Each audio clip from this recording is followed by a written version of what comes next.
Cops had little hope of finding anything when they walked into the home of Diane Dobbs. Years ago, they had searched her property, but in this instance, they took a closer look. When they pushed aside a dresser that was against the wall, they uncovered a truth that would shake their very foundation. A lot of people who would have loved to just barge in and look under every single piece of furniture and every corner of the house, but they had to go through the police, who were reasonably suspicious at this point. They were there to inspect every inch of that home.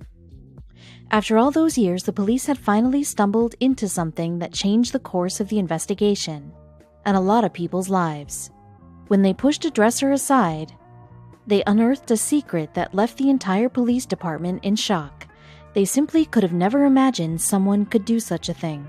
Shannon Wilfong and Michael Chekevdia didn't have the best relationship, but they continued to stay with each other.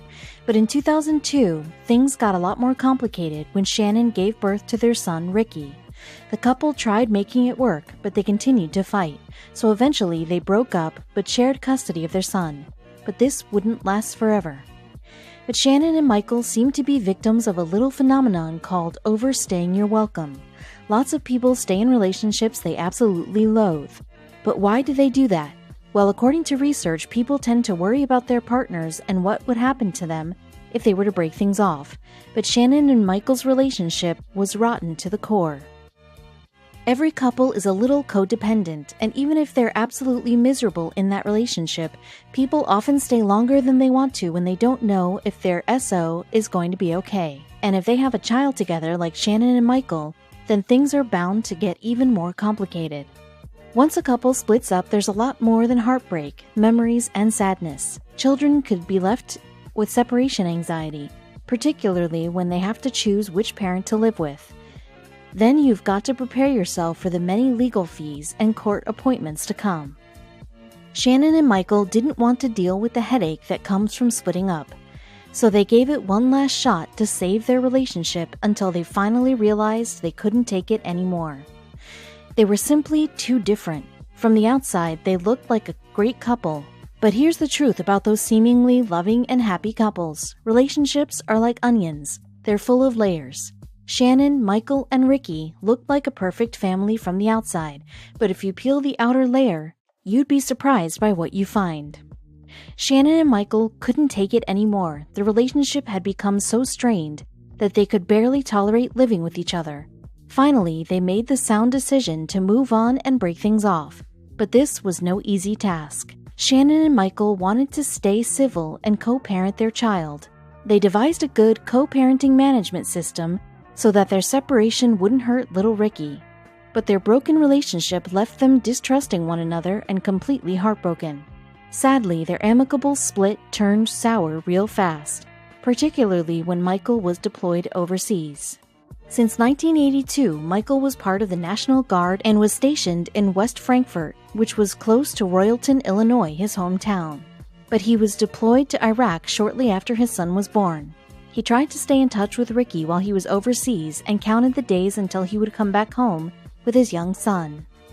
Michael knew that military fathers can still be great parents even if they're miles away from home. He often reached out and tried to stay in touch with Ricky every chance he got.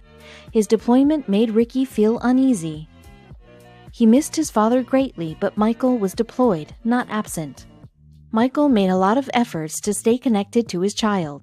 A call, a letter, or a simple "I love you, son" is enough to lessen the burden of separation and maintain a much-needed continuity to the bond a father and his child used to share back when he was physically present in his life. But things were about to make a turn.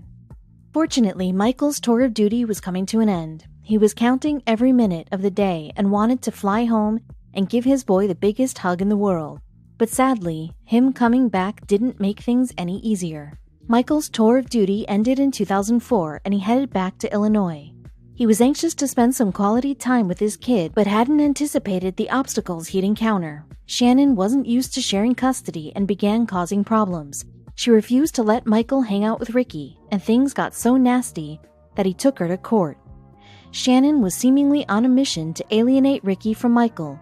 She was too busy trying to foster the child's rejection toward his father to actually care about his well-being. She kept trying to invalidate Michael and his efforts to stay in his life. But children can become really stressed and confused by their parents' toxic relationship. Oftentimes they get caught in the middle, just like Ricky. Ricky was a victim of poor parenting and bad conflict management skills from his parents. When a couple divorces, the first thing on their to-do list should be to seek out counseling. Any good therapist will tell you to never put your kids in a situation where they need to choose sides. But Shannon's parenting was so dysfunctional, she was doing everything in her power to complicate the situation even more.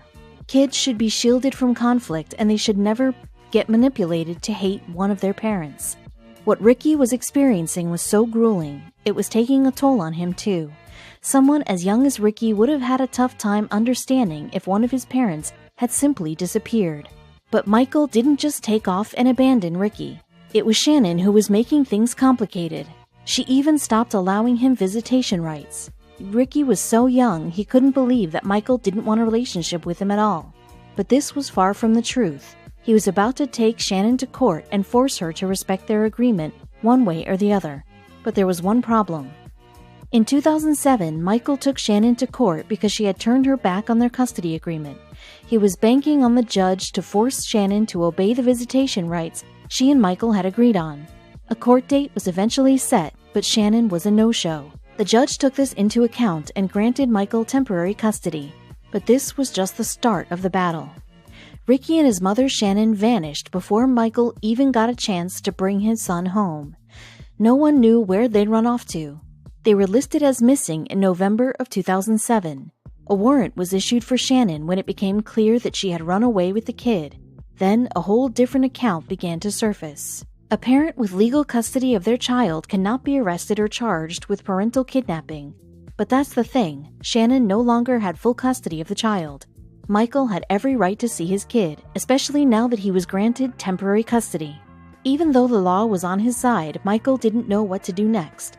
All he wanted to do was scream and barge into people's houses and just look for his kid. But where would you begin to search first if your ex-wife and child went missing? He couldn't take the law into his own hands. Michael knew he needed to play by the rules, but he was getting anxious.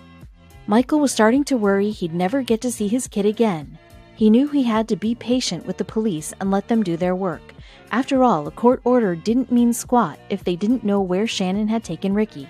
But that was just one of the many issues he was about to face. He wasn't about to sit down and wait until Shannon grew some sense and decided to come home. But Michael could have never expected the mother of his child to be so manipulative and abusive. According to Shannon's mother, Diane Dobbs, Michael abused Ricky. Both she and her daughter allegedly raised these concerns before, but there was no evidence that this was true. Dobbs, however, believed Shannon took Ricky somewhere where he'd be safe from Michael. Diane made it her mission to ruin Michael's reputation.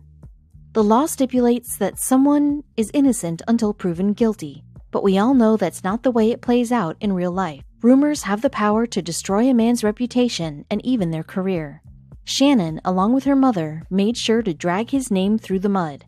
They seemed to be on a mission, and that included letting neighbors and passers-by know what Michael supposedly did to his family.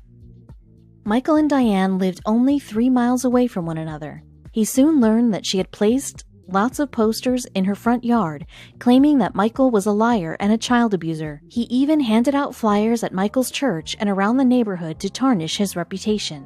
Michael immediately assumed that Diane was keeping something a secret.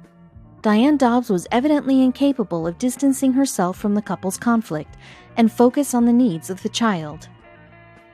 She blindly went by whatever Shannon had told her, and now she was using every strategy she could think of to justify her daughter and grandchild's disappearance. Clearly, Diane was somehow in touch with Shannon. There was no other way to explain this woman's vendetta against Michael. Even if she did believe that Ricky's dad was abusive, why was she actively trying to destroy him? Why wasn't she looking for her grandson? Cops searched Diane's house for any signs of Ricky, and that was Michael's idea. But unfortunately, the police didn't find any clues that could solve his disappearance. 2 years later, and there was no news, but Michael continued to search, and then there was a break in the case in 2009. Michael wasn't about to give up on his son. He was on a quest to find out where Shannon had taken him. Even if it took him his entire life, this dad was willing to search all across if he had to. After they searched the house, the cops had to refocus the investigation until they received an unexpected call. A trip led police to look at Diane's home again. They investigated the two-story home, but explored every corner and made sure not to miss anything. Then cops noticed a wooden dresser that had been pushed up against the wall. The officer moved it to the side so that they could take a closer look at what was behind it. Suddenly, everything made sense. There were many secrets inside Diane's home, but this one really took the investigators by surprise. They couldn't believe someone could be this vicious. They had evidently missed some crucial evidence when they searched the home the first time around, but there it was, and it all made sense now. Cops found a hole that led to a small 12-foot-long, 5-foot-wide, and 4-foot-tall dark room behind the dresser. Inside it, they found Shannon hiding there with Ricky. Cops deduced that Diane had hidden her daughter and grandson away for almost 2 years. As they took the boy away, the cops were hit with a sad truth. All those years Michael spent searching for his boy finally paid off. After all those sleepless nights, he finally had an answer.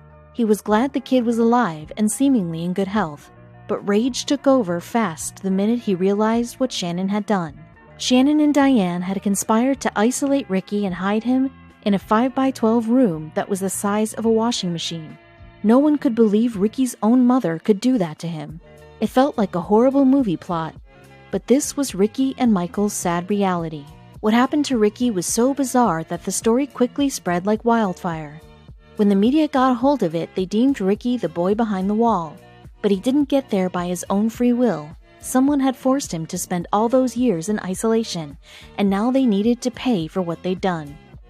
Sergeant Stan Diggs of the Illinois Police Department said, "We let him out of the patrol car and he ran around like he had never seen outdoors." He added, "It was actually very sad. He was very happy to be outside. He said he never goes outside." The cop wanted to give Ricky and his dad the justice they deserved. Being isolated for so long could have left Ricky with many health issues. It was clear that this child hadn't been outside in ages. Cops have seen it all, but they couldn't help but feel completely heartbroken by the way Ricky reacted when he went outdoors. It was heartbreaking. But how did they manage to hide him for so long? Shannon was taken into custody and charged with felony child abduction. Her mom, Diane, was also charged with aiding and abetting and was arrested. Then she was freed on bail and tried spinning the story to make it seem like Ricky had enjoyed freedom over the last 2 years, but the evidence didn't seem to match her story. Clearly, Shannon and Diane lacked the capacity to understand what they'd done to their own flesh and blood. If isolation can take a mental toll on an adult, imagine what it can do to a little boy like Ricky. Not only that, but he was probably made to believe that his dad had abandoned him. Freedom almost always brings a sense of calm, relief, and elation, but adjusting back to normal life can be pretty difficult once you've been kept in isolation. There was no way that Ricky could have simply walked into his old life. Anyone could see that Ricky had been kept completely isolated from the world. He spent the last years confined in a tiny room, away from everything and everyone. Transitioning from isolation to daily normal life would result in significant adjustment difficulties for the kid. And the fact that Shannon was denying it had any type of negative effect on him was infuriating to say the least. But she would get punished for what she'd done, right? Neighbors were interviewed and they claimed they never saw Ricky outside Diane's home. The child showed signs of isolation but was in good spirits. Sergeant Diggs added, "For someone who's been isolated in that house with no other outside beings, he is a very social, very polite, very talkative little boy." But for Diane and her daughter, luck had just about run out. Justice was getting served, but Shannon and Diane were clearly in denial. Luckily, Ricky was adjusting well, and he didn't seem to be too traumatized about the experience. Still, the public hoped to see Shannon and Diane behind bars for what they'd done to Ricky and Michael. But for some reason, the law turned a blind eye, or so it seemed. After appearing on Good Morning America, Diane was once again arrested. While she and her daughter fought the legal charges, Ricky was placed in the custody of Michael's relatives while the case was thoroughly investigated. In 2011, Shannon pled guilty and was fined $1,500. She was also on probation for 2 years, but Michael was finally cleared. Michael was finally off the hook, but people couldn't help but feel like Shannon got a slap on the wrist after abducting her own child and hiding him in a crawlspace. The police discovered that Shannon had kept the boy alienated from his friends, family, and hadn't received medical care or education. So why was the judge so soft in this case? Michael got permanent custody of his son after the case was closed. He retired from the National Guard a year later. As a single dad, he managed to give Ricky a life and a stable home, which he had been denied for several years, even though the child had done nothing wrong. The prosecutor and judge who agreed to such a laughable plea bargain may want to do a little digging and read some of the science behind parental alienation and parental abduction, which is anything but ambiguous. What Shannon Wilfong did was child abuse, and a soft sentence like the one she got sends a truly disturbing message. A narcissistic parent can kidnap a child, and it's no big deal according to the law. They're not technically condoning it, but if you do take your child and run off, you'll only get fined. Shannon Wilfong abducted her child and deprived him of seeing his father for 2 years. Once she got caught, the law barely batted an eye. Clearly, it's time to push for stricter parental alienation laws.